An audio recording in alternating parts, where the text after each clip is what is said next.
we go. Great. So first, before we get started, just a couple of things. I want to give you an overview today. We do have just a couple of polling questions that we want to ask you at the beginning, and then we want to give Brian and Steve the chance to introduce themselves. And then we want to go over the different kind of USDA GAP audits, the process you go through to request an audit, and then what to expect for that audit process, give you some more information about CDA's cost share program, and then we will wrap up with questions and anything else that you all want to discuss. And we will save questions till the end. Christy's going to be collecting all of those, and we'll cover those at the end. We'll make sure Brian and Steve have a chance to get all of this great information to you before we start with our questions. So feel free to enter those in the chat, which is at the bottom of your screen there, whenever you want to ask a question. So I'm going to get, oh heavens. And it won't let me ask the polling questions again. Okay, so we'll just move on then and go ahead and Brian and Steve, if you want to go ahead and just introduce yourselves and then launch into today's presentation.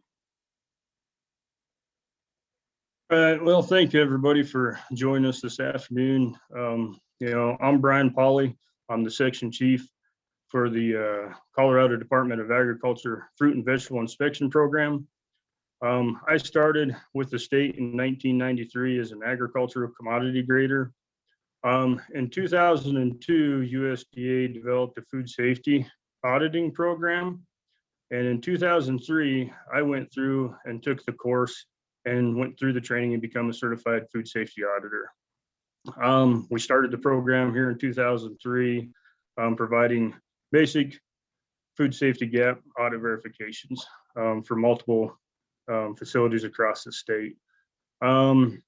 2005, I've become a field supervisor for the department and the section. Was a field supervisor for 3 years. And then I actually took a different career path. I went to work for McNitt Produce, which is a farming operation here that grew potatoes and malting barley in 2008. I left for about 4 years. Things didn't work out for me there, so I was able to come back here in 2012 and I picked right back up with auditing. And I actually became the section chief in 2016, so about 5 years ago.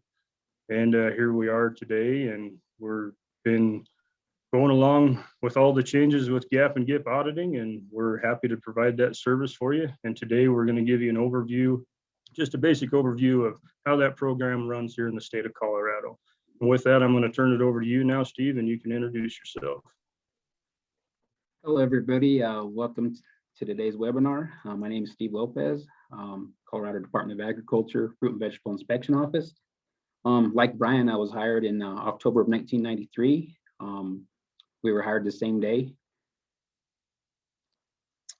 Now I'm a supervisor. I've been a supervisor here in the program since 2010.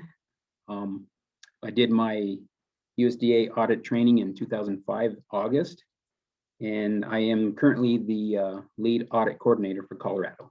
So again, thanks for being here, and we'll go ahead and get started.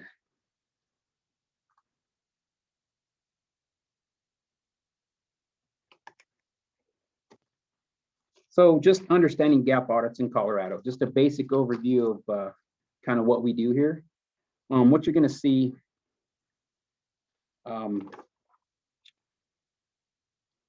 USDA audits are on a voluntary basis. They're usually customer driven. So what we normally try to tell everybody is find out from your receivers what audit they are going to accept from you. There's no sense in wasting time or money or effort in putting into an audit that nobody's gonna, want. So highly recommend finding out what they're gonna accept. Or you might be just doing it to adhere to good agricultural practices for your facility or operation. The certification is valid for 1 year. if you decide that you want to continue with USDA audit, you have to renew with the request process. USDA does not contact you and tell you that your certification is about to expire. So again, it's up to you to formally request an audit with USDA. Only USDA accredited auditors can perform USDA audits. Audits are performed in cooperation with USDA with a cooperative agreement. They're the ones that license and train for auditing through USDA. Currently, Colorado has 6 accredited auditors, which cover the entire state of Colorado. Next slide, please.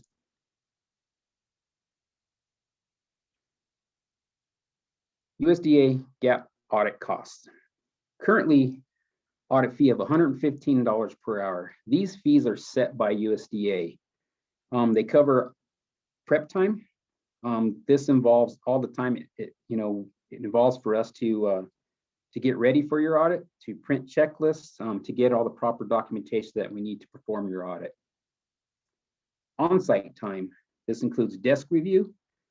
That's when we come out and review your operations policies, records, and procedures. And then on-site time is, a walk through your facility, your operation, or any of your growing areas. Data entry time. This is time that allows us to type in your audit report, get it sent to USDA, and all travel. This includes to and from your facility. We try to make every effort to help coordinate audits within your area. If we have other audits in your area, we try to coordinate those to, and split the travel time and the costs and to make it more efficient for everybody. USDA admin time. This is billed separately by USDA for their time to review your audit, to post it to the website, generate certificates upon passing your audit, and also keeping up with Global Food Safety Initiative technical equivalency.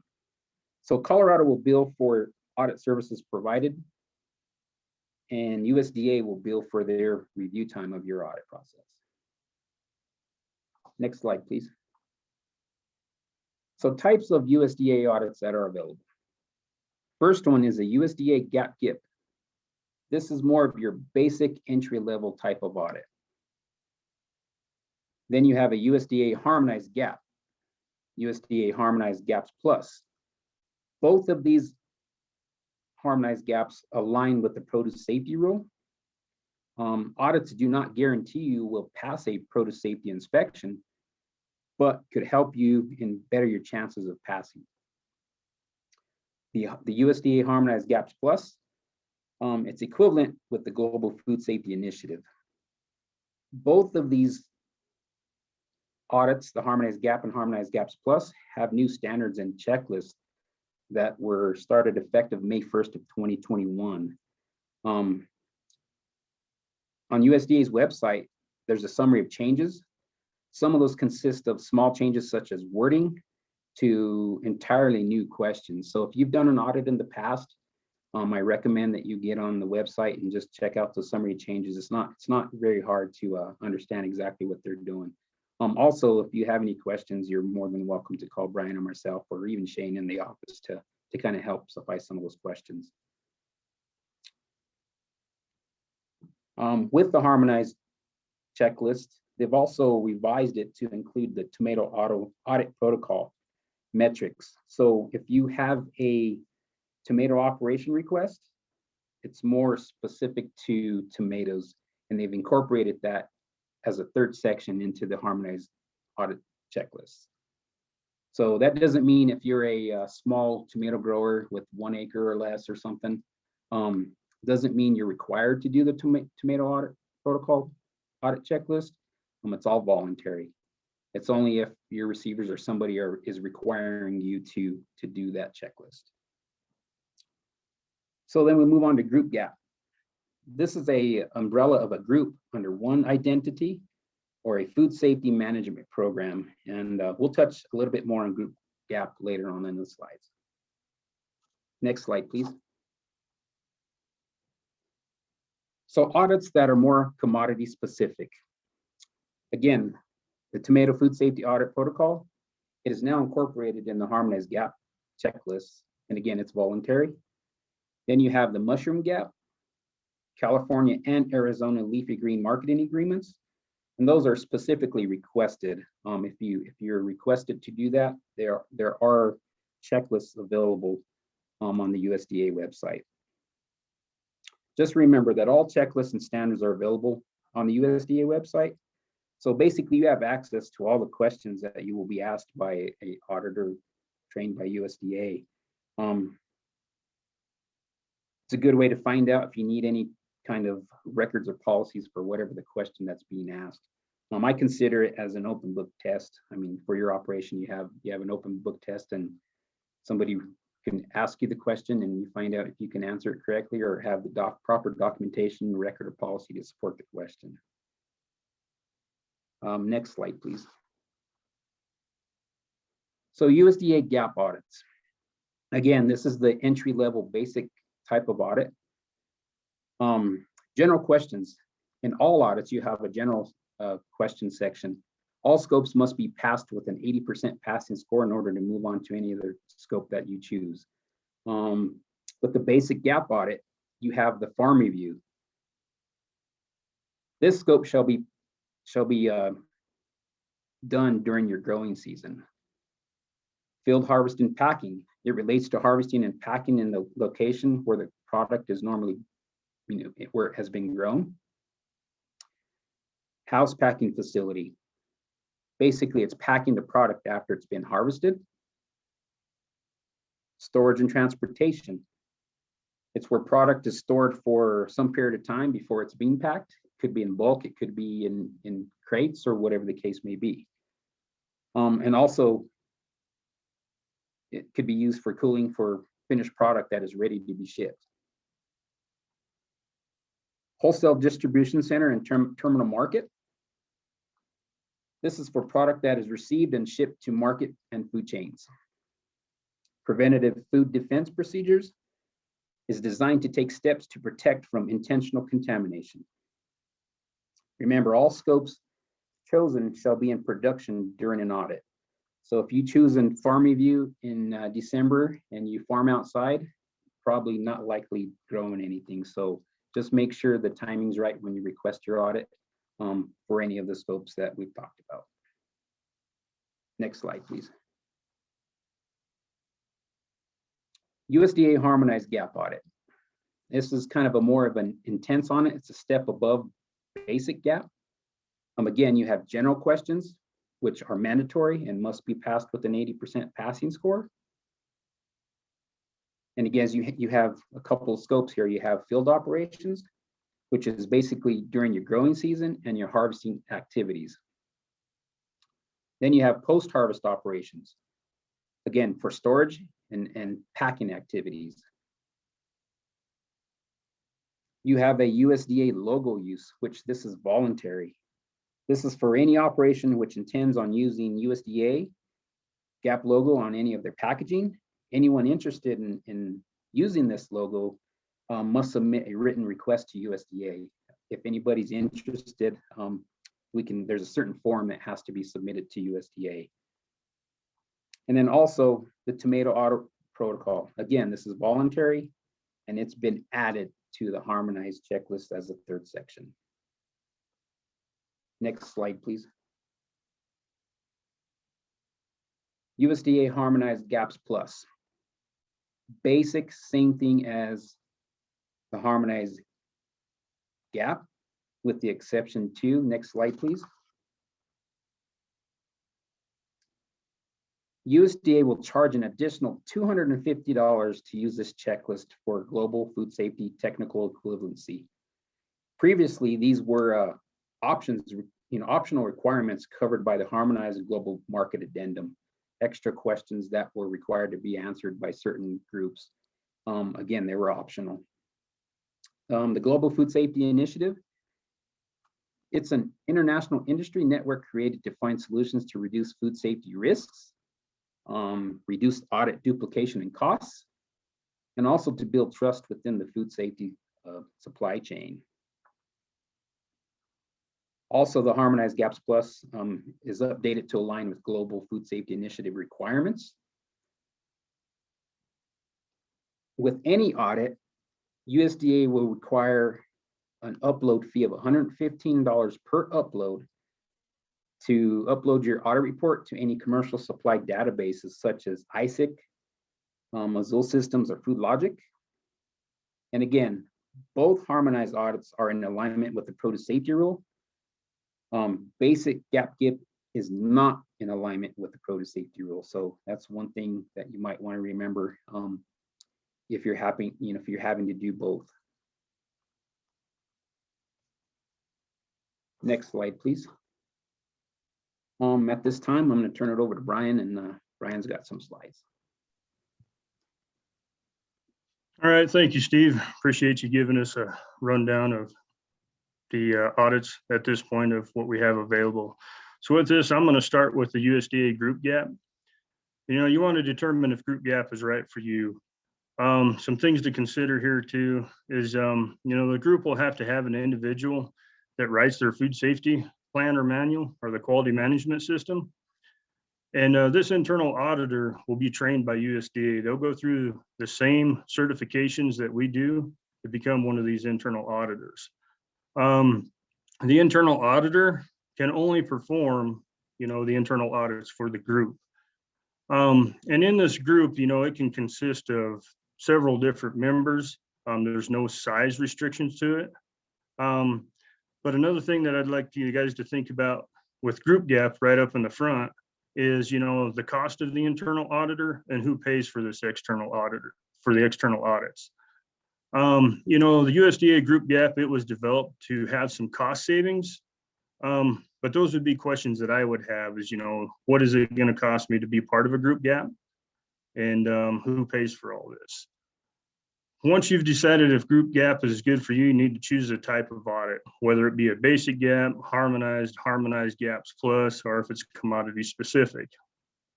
And in order to apply for Group GAP, you have to apply through USDA. Those applications do not come through the CDA office here. They have to be applied through with USDA. So next slide, please. And with the group, you're going to have some external audits that are performed by the trained auditors, which would be the states here or a federal auditor. And that's going to be a square root of the number. So like I say, if you have 30 to 35 people that are participating in this group, they're going to choose 6 of these firms to be audited against us. They will reach out to us and make sure that we're able to do the external audits. If not, they will send an auditor in from USDA. And back again with this, just take into consideration, is it right for me? What is the cost of it going to be? And it doesn't have to be like a specific group. It could be, a whole bunch of group of farmers. It doesn't have to be all tomato growers. It doesn't have to be all fruit growers. It can be a combination of people that handle produce, fruits and vegetables, and it will be covered under Group GAP as long as you figure that it's right for you. And it doesn't even have to be in the same area or the same state.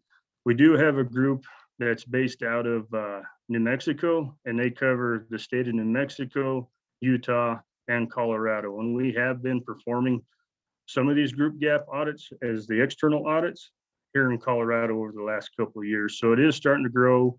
There are other places in the country that it's growing to. There's one place that has over 100 participants in it out in the east out there. So some more information, it'll be on the recorded webinars here on the USDA website. You have the introduction to Group GAP webinar, which is listed here. And you also have the introduction to if Group GAP is right for you webinar. So again, I would just look at, can we find an internal auditor to cover our group and do the internal audits? Because with the internal audits, it's going to be a requirement that they get internally audited 2 to 3 times a year. And then again, we'll take the square root number of the group, and that number that's chosen has to be externally audited by one of the federal state auditors. Okay, next slide. Okay, so now you've gone through the whole process, you've determined what audit your customer wants or what audit that you wanted to be audited against. So now it's time to request a GAP audit. So the first step in here is, complete the SC 430 vendor form. This will set up a billing account with USDA, and USDA will not allow the states or the auditors to perform an audit until an account has been set up. And the reason for this, again, is it allows USDA to bill for their services. Steve talked about it earlier. You'll get a bill from CDA when we go out and perform our service, and then you'll get that bill from USDA for the review time and issuing certificate and posting the website and keeping the site going in their overhead. So once you complete the SC 430 vendor form, you're going to email it to screimbursement@ams.usda.gov, or you can fax it to them at the number listed here, or you can mail that vendor form into them as well. And there is instructions on the AMS USDA GOV website that shows you how to fill out the SC 430 vendor form. Okay. The next thing is you need to complete a self-audit before submitting a request to this office. And the reason we ask you to complete a self-audit is it prepares you for the audit that you're going to be audited against. And each one of the audit matrices, this is a question that you've performed a self-audit in the last year, and it has to be done annually. And with a self-audit, when you download this checklist, it's going to show you what policies you need in place, what records are going to be looked at, and it'll go through the entire audit process doing your self-audit. It just better prepares you for when we come out and do the actual audit. And one thing I suggest here is when you do your self-audit, get somebody that's from outside of your firm, that's not coming into your operation on a daily basis. If you come in to work every day and you're doing the same day in and day out routine, you're going to be blind to some of these things that the auditor would be looking for. So try and get that person from the outside. It'd be just like us coming in, we're that third party audit verification. Get somebody from the outside, they'll be looking at it a little closer than what you actually do on your own operation. Just help prepare yourself, and the more efficient you are, the more efficient we'll be when we come in to do the audit. If you're scrounging, trying to find records and policies, it just drags the audit on a little longer, and at $115 an hour, that adds up quite a bit. So once you complete that, then you're going to go through and you want to complete the SC 237A, which is in the request form. And on this request form, there's going to be information that's going to tell us a little bit about your company, where it's located, the contact numbers and email. It's going to tell us the anticipated date of the audit that you want, the location, the total acres or the total square feet that we're going to be auditing. It'll cover the commodities that are going to be covered by the audit. And then also it's going to tell us what type of audit service you request, whether it's the basic GAP and GIP with what scopes are going to be covered, if it's a farm review, field harvest and field packing activities, or if it might be all of them. And it could be the produce GAPs harmonized audit or the harmonized GAPs plus audit, or if you want the tomato audit protocol. Once you get that completed, you're going to send it into us. And next slide, please. And here's the information of where to send that request.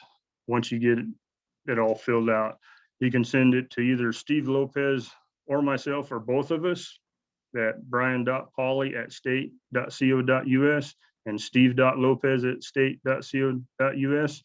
Or you have the option to fax it into it. Our fax number there is 719-852-4319. And once you send that into us, if we haven't responded to you, in a couple of days, you might reach out to us at that main office number, the 719-852-4749, and just make sure that we received it. We all know how technology is. It's real good when it works, but sometimes it throws our stuff into our spam, or sometimes we just don't receive it. We got a lot of dots in our emails, and if you miss one, it won't get to us. So don't hesitate to reach out and make sure that we received the request. One thing down here is we will schedule our harmonized GAP audits. So that's either the harmonized or the harmonized GAPs plus in conjunction with the produce safety rule inspections. And that's only if, you know, the auditee requests that. We'll reach out to you prior to that. I know Dwayne Sinning, if they're in the Broomfield office, you know, he's in charge of the produce safety rule inspection program. He reaches out to us every year. He lets us know who's on that list. And if it's somebody that we're doing a harmonized or harmonized GAPs plus audit with, we will try and do that produce safety rule inspection in conjunction with the audit verification program that we're doing. And again, like I say, that's only if the auditee wants that. And the reason we've done this is a lot of growers come to us and they wanted to save a little time because we'll go out one day, we'll do this audit verification program, and it takes up quite a bit of your time. And during harvest or packing operations, you know, you guys are busy and have a lot of other things on your mind other than trying to get audited or inspected. So we'll bring that produce safety rule inspector with us too. And it's worked out well the last couple of years. We'll go along and do our audit verification. The produce safety rule inspector will be right there with us. And we get, you know, everything done with under one day and we move on.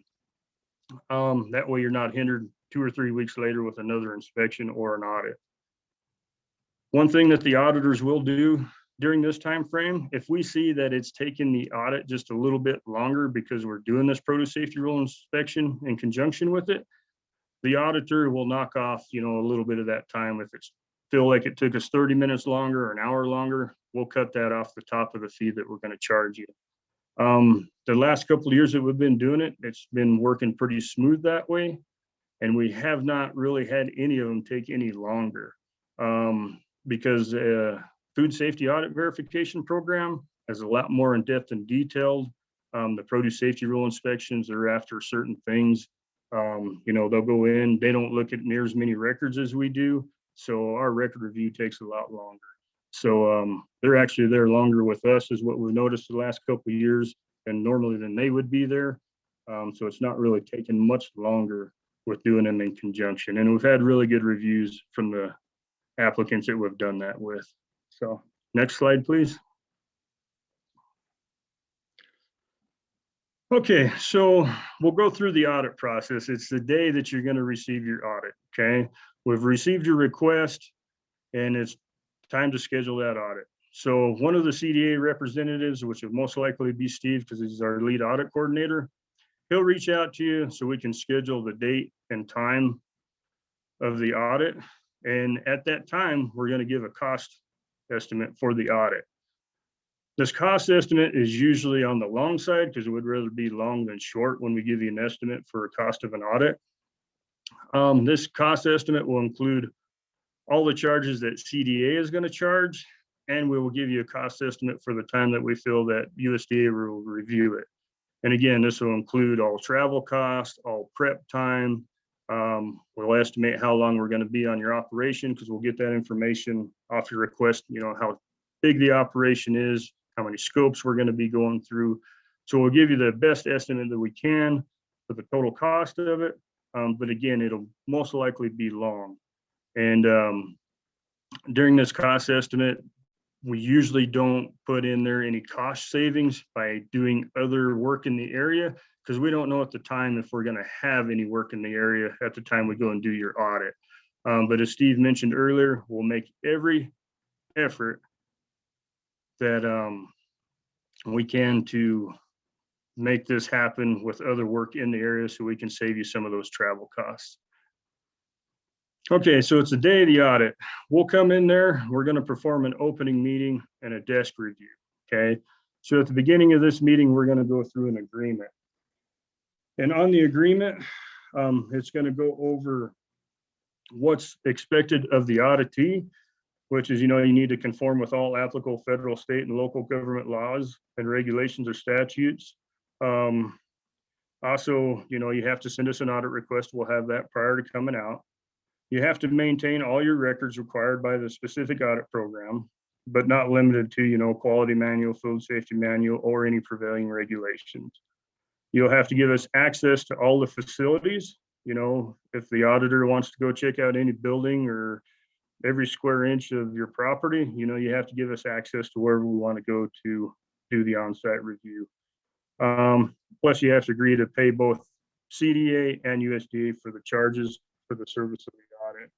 And then AMS, will agree to that we perform the audit. We'll have an opening and exit interview. Any findings or any reports or corrective actions that we see during the audit, we will report that to you at the time that we find them. The audits are confidential. We only talk about this audit with the auditee. We do not share any of the audit results with anybody else. And even your customers are requesting you get this audit. We will not share that information with them. We give you a copy of the audit report and certificate, and it's up to you to share that information with them. We don't share the information.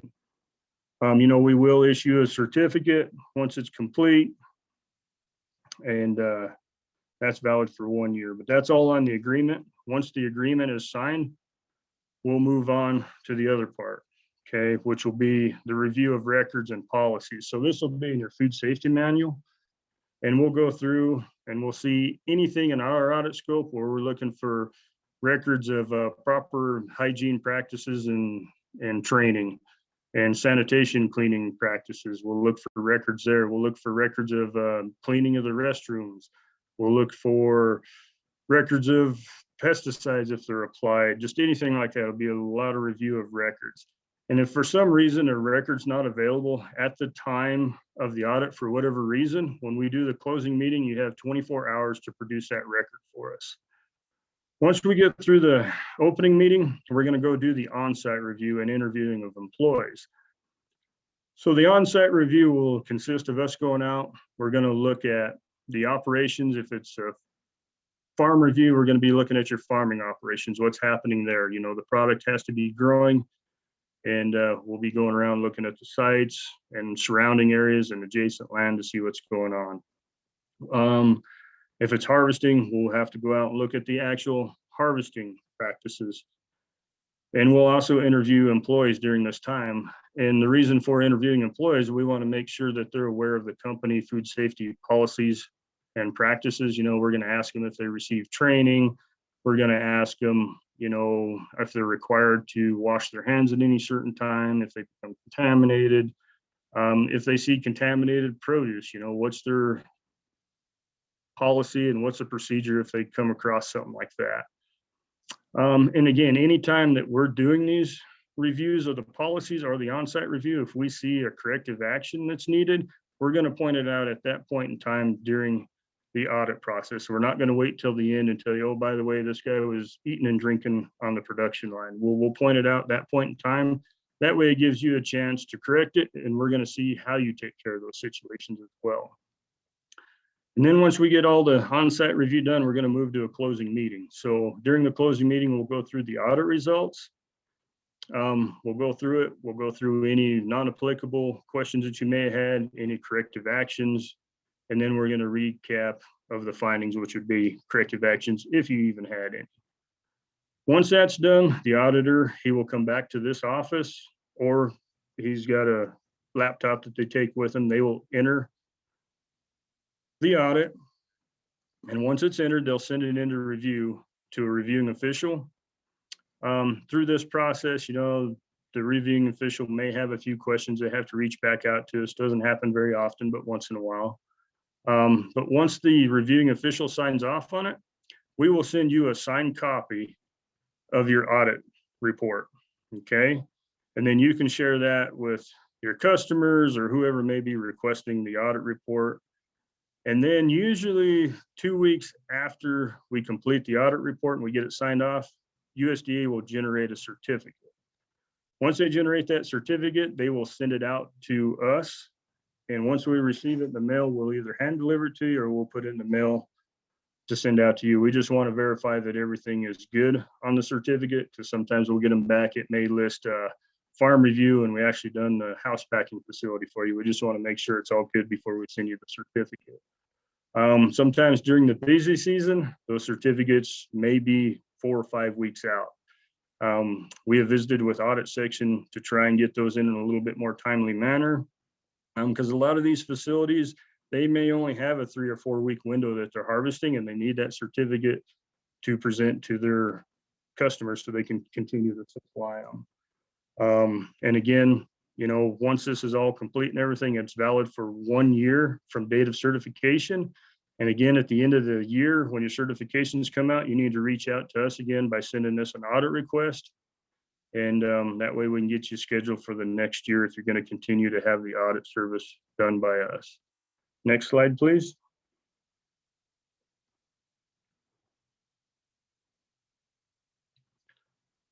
Okay, so I'll talk a little bit about GAP audits for commodities other than fruits and vegetables.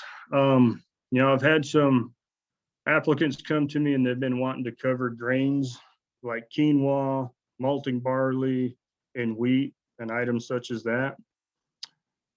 USDA audit section reached out to the Federal Grain Inspection Service to see if they were going to have any intent to provide a good agriculture practice or good handling practice audit verification for them. They had no intentions to do that, so they left it up to audit section to come up and incorporate this within our current audit scopes that we have. The biggest thing that we're working on, we've been working on it for a couple of years, is how are they going to mitigate mycotoxin? How are we going to keep that from entering the food chain with this? So that's the biggest thing, is they want to make sure that they address that on the matrices. And it's currently in process. Hopefully we can get there. I'm hoping in the next few months. I have been working with them for a couple of years, so we'll see if we can get there, because I know there's a lot of guys that are wanting this on there. The other thing that's come to us lately is dry beans, like dry pinto beans. We can perform these audits as long as the drying process is done in the field. So we can perform an audit on dry beans if it's a farm review, field harvest and packing activities, packing house activities, storage, transportation, as long as there's no other drying process, as long as it's dried in the field. And if there's any grinding process or anything like that in the packing area, we wouldn't be able to cover that either. A couple other things that have come up to us, I'll mention, is, we've had some interest in people wanting us to cover hemp and marijuana on food safety verifications. And at this point in time, we can't touch that. Not sure if and when they're going to make that something that we can cover. So I know there's been interest in it, but we cannot cover that at this time. Next slide, please. Okay, on this one, it'll be the cost share program that we have going on. With the cost share program, give you a little background. When USDA audit section started performing the audits, they were just charging a $50 admin fee per audit. Didn't matter how many scopes we looked at or anything like that. It was $50. Well, that $50 would not cover their admin fees and review time and keeping the website up and the posting there and generating certificates. So they had to change that. And when they changed that, they started just charging by the hour for the review time. And the minimum we're seeing is $3 or 3 hours that they're charging for the review time. So that's $345 at a minimum. That's almost a 700% increase in that admin fee. So to try and lessen that burden a little bit, we come up with this cost share program, and we got some specialty block crop grant money that we applied for. And we received that a couple of years ago. And how this cost share works is we're reimbursing 1/2 of USDA charges, the admin fees, for existing audits. If people are brand new to the audit system and they've never audited us with us before, we're doing 1/2 of the entire audit cost. And the reason we're doing that a little bit too is to help them gain maybe a few more customers. They're kind of on the edge. Is a food safety program gonna benefit me? It may open the doors for them to be able to pursue some new customers that require a food safety audit verification. So we wanted to give them a chance to get into the program, see if it works for them, and hopefully gain some new outlets for their produce. The reimbursement forms, they'll be available through CDA, the Fruit and Veg Inspection Office. And when the auditor comes out and performs your audit during the opening meeting, they will give you an audit cost share form. They will explain to you how it works, and how to fill it out.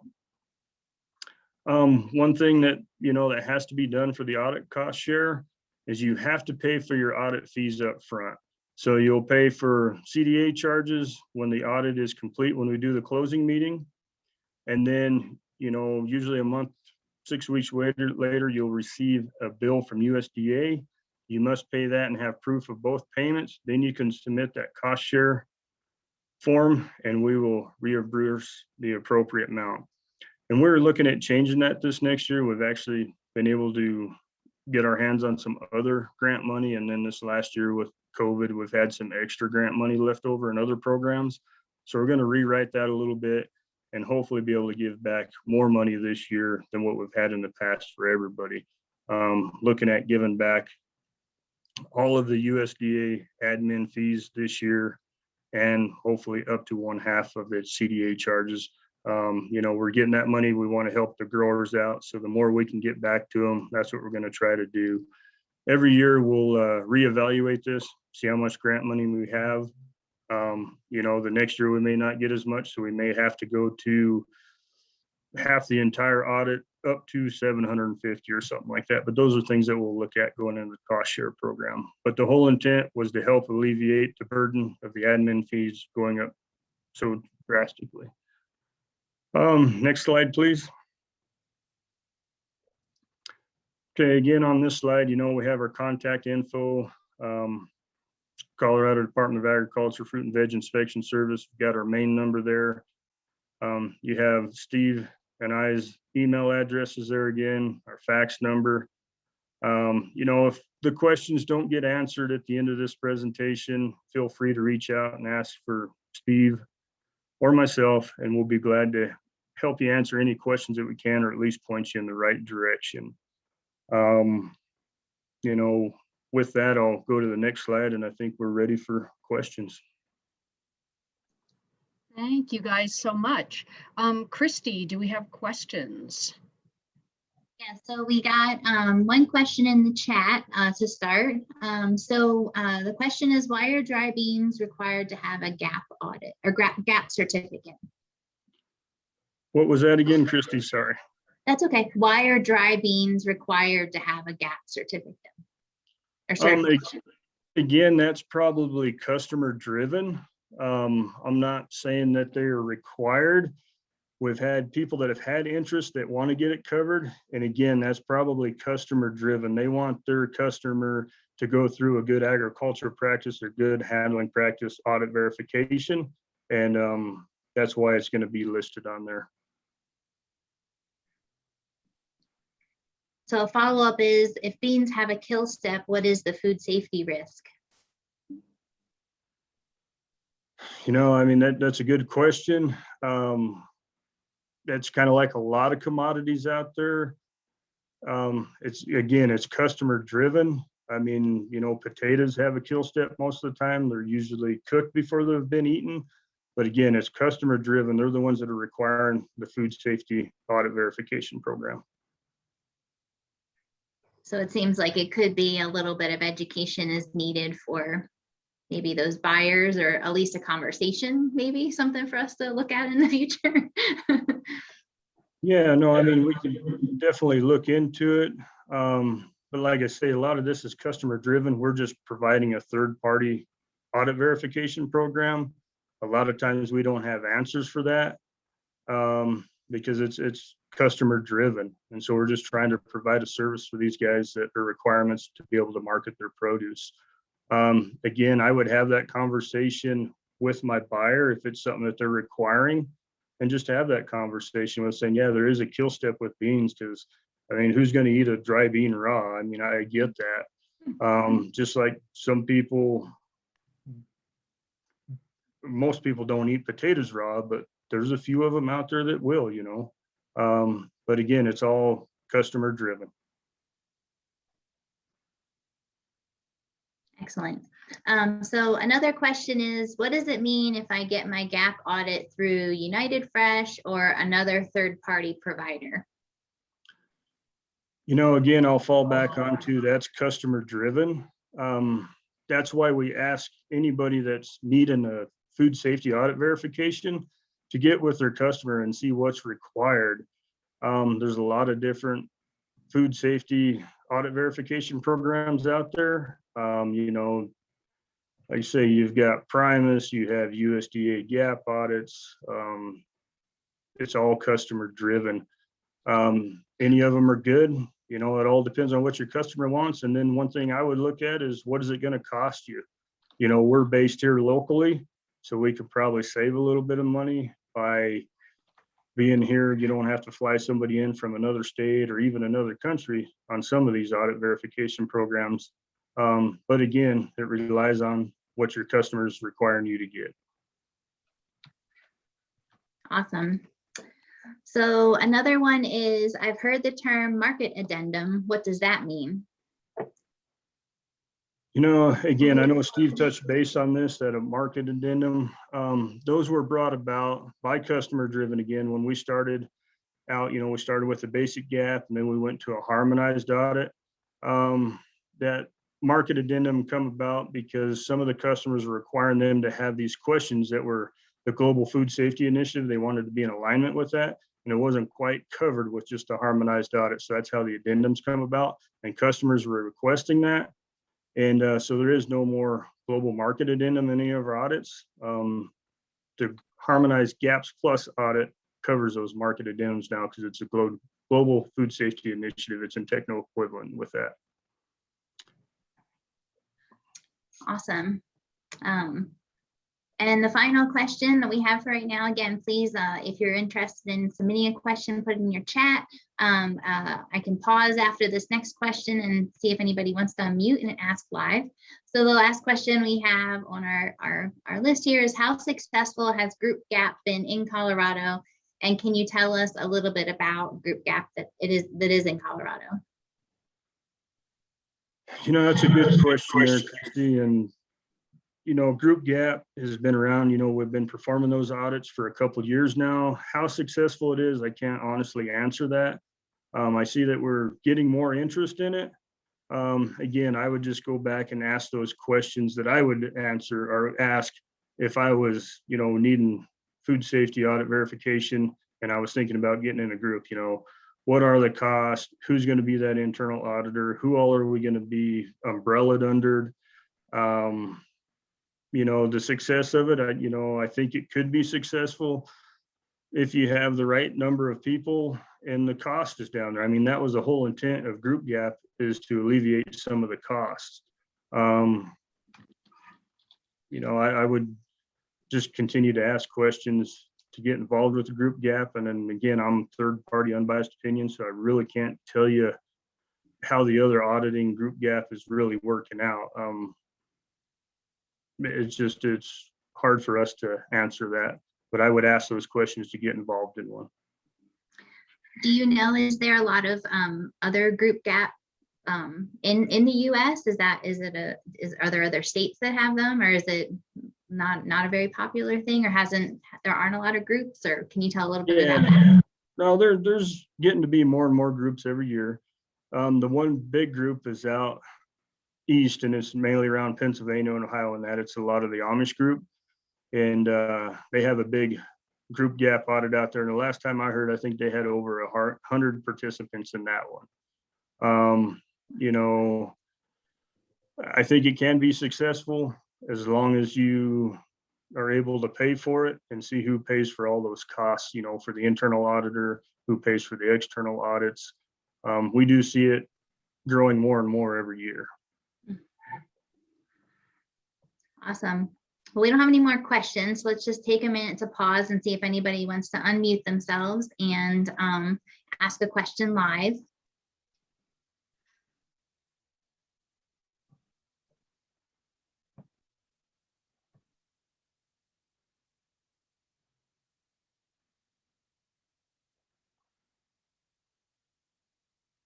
So we're not seeing anything. So do you guys have any final thoughts before we wrap this up?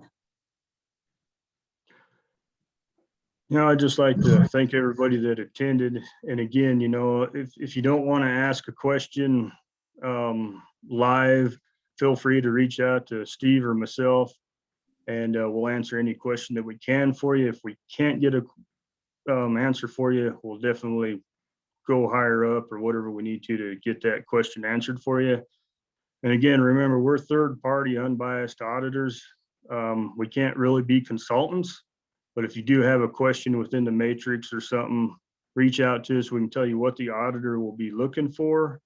And you can go to the standard, which is available for you. It tells you exactly what the verification step would be or what a corrective action would need in that standard too. So that'll help you out.